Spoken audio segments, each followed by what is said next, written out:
सुनील बागुल आणि मामा राजवाडे यांचा भाजपात पक्षप्रवेश सोहळा संपन्न झालाय। शक्ती प्रदर्शन करत दोन्ही नेत्यांनी भाजपात पक्षप्रवेश केलाय। शेकडो कार्यकर्त्यांनीही कमळ आता हाती घेतलंय। सुनील भाऊ यांचा हा शेवटचा प्रवेश आहे, परत आता इकडे तिकडे जाऊ नका असं गिरीश महाजन म्हणाले। त्यांच्या समोर 5-6 प्रश्न विचारले। सर्व आमदारांना विचारलं का सगळ्यांची एनओसी आहे का? सगळ्या आमदारांनी सांगितलं का एनओसी आहे?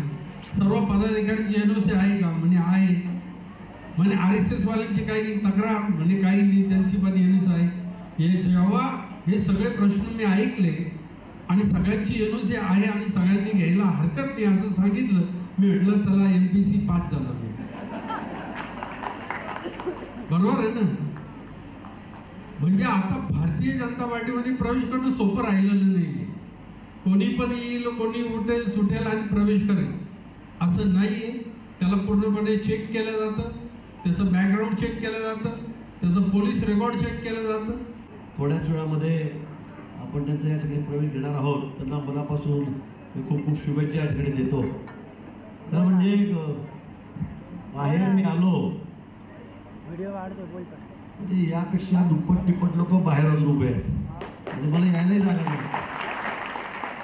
आणि मग सुनील भाऊला मी म्हटलं मला हॉल मोठाच घ्यायचा होता।